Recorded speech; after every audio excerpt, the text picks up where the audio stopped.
One of the ways of putting participatory action research into practice is to use a steering committee composed of stakeholders most involved and affected by the research to guide the study. It's been a wonderful experience for me to be the chair of the steering committee because the group gave me the ability to be able to run the committee, and that gives an indication of how much the group believed that I could handle that responsibility, and to be able to help the group focus and to make sure all the members had any insights and experiences recognized, that they could be able to add their experience to the study, and in that way it would make the study more credible to consumers themselves. The project also employed more than a dozen consumer survivors as researchers. They met regularly during the peak period of data collection. As a consumer myself, I think the idea was good in that we're more believable. I have a commonality with other consumers, so recruiting them was probably easier than if it was done by someone else. The purpose of the study was to examine the activities and the impacts of consumer survivor initiatives on both individuals and systems. In other words, what we wanted to find out was whether or not the initiatives were reaching their objectives in terms of improved well-being and quality of life for new members, and also the goal of trying to change social systems and communities to make them more welcoming places for consumer survivors. Consumer survivor initiatives provide a variety of activities for members. These activities are member-driven and include one-to-one peer support. We train people to give peer support, and they talk one-on-one. What's said in the peer support room stays in the peer support room. Self-help groups. And it's helpful when you have a group of people, because someone can say, oh, I went through that already, and I've been doing this for a year, and this is what helped me. So I think it's the helping me, helping you, it really works. Other individual activities include artistic and cultural pursuits, community economic development, drop-in, and social and recreational activities. We used a longitudinal design with a comparison group, and we gathered both quantitative and qualitative data to examine the activities and impacts of consumer survivor initiatives. So we had a group of people who were new members of the 4 consumer survivor initiatives, and then we also had a group of people who were eligible to participate in and offered an invitation to participate in the initiatives, but they declined. We interviewed people who were interested in participating 3 times, an initial interview, and then one 9 months later and 18 months later. So we wanted to see, are the people who are in the initiatives, are they benefiting more than people who are not in the initiatives? What we found was that over time there were more improvements for people who participated in the initiatives than for people in this comparison group. In other words, people who were in the initiatives showed sharper declines in frequency of hospitalization for psychiatric problems. They had less symptom distress. They enjoyed a better quality of life, more social support, and they were able to maintain employment, education, and volunteer opportunities significantly more than those individuals in the comparison group. MHRC has impacted my life profoundly. It's contributed a great deal to creating the person I am today. I consider myself successful in the fact that I've got a career now. I've gone from ODSP, being a recipient of ODSP, and now I'm employed full-time. And also I was in subsidized housing and now own my own home. The research found that members benefited in many different ways as a result of their participation in CSIs. In CSIs, some activities occur at the systems level. That's because consumer survivor initiatives strive to create supportive environments and enable social change. Community planning, education, advocacy, action research. Those are the system-level activities. But what are the impacts? We learned that there were both changes in perceptions as well as concrete changes.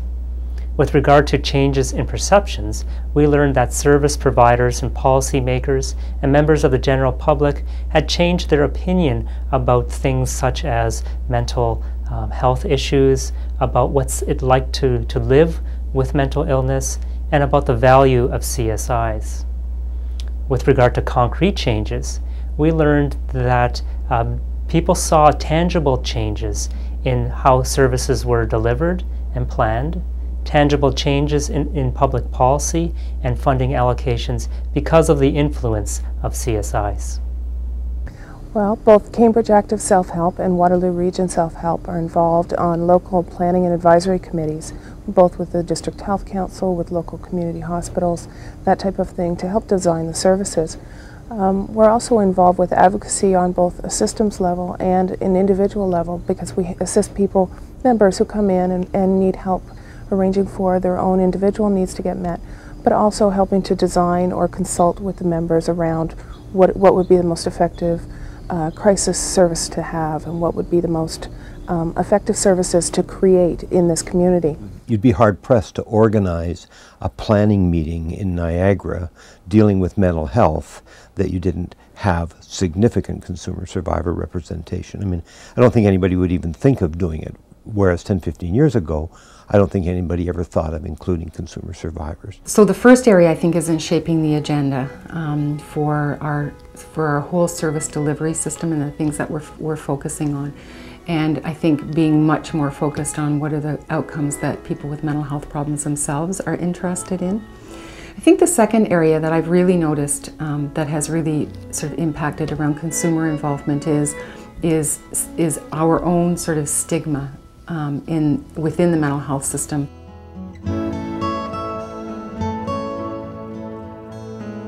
I think mostly with the dissemination of the findings throughout the province. We've gone through 9 locations in the province to disseminate these findings, and I'm hearing from consumer survivor initiatives a real interest, especially with the idea of having impacts to not only the individual but also to see themselves as having a real impact in their communities. And then the sheer fact of how long we've been around, it validates the fact that self-help works. Because people like it. Somebody just backs up and says to you, take a bunch of crazy people and let them structure their own place and let them decide what their own direction is going to be. It works. In this 18-month study, the researchers found significant improvements in the quality of life and well-being of individuals who participated in consumer survivor initiatives relative to comparison group participants who were not involved in consumer survivor initiatives. CSIs were also involved in a large number of system-level activities, and positive impacts on systems were found. These positive impacts on both individuals and systems are achieved at a very low cost, roughly $160,000 per year for each of the 4 consumer survivor initiatives involved in the study. This study very much showed that research can be a very powerful tool for consumer survivor initiatives in terms of planning, implementing and evaluating the activities. I think that in the future, all individual consumer survivor initiatives could develop some capacities and learn to do their own internal evaluations. Consumer survivor initiatives have proven themselves as a credible, affordable, and needed partner in the mental health system. They are an example of a positive alternative and complement to mainstream professional mental health services. I think the movement is evolving. I think the movement is becoming somewhat more inclusive than it was at one time. And I think that's good.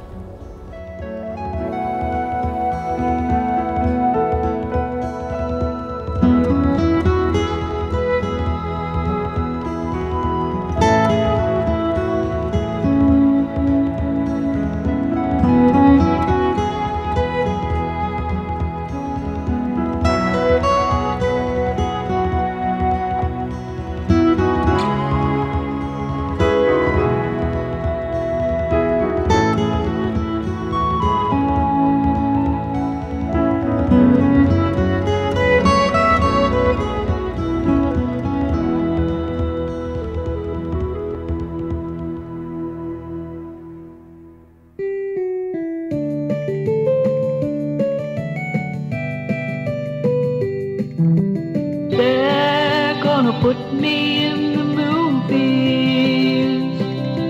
They're gonna make a big star out of me. We'll make a film about a man that's sad and lonely. All I gotta do is act naturally. Well, I'll bet you I'm gonna be a big star. Might win an Oscar, you can never tell. The movie's gonna make me a big star, 'cause I can play the part so well. Well, I hope you'll come and see me in the movies. Then I'll know that you will plainly see the biggest fool that ever hit the big time. And all I gotta do is act naturally.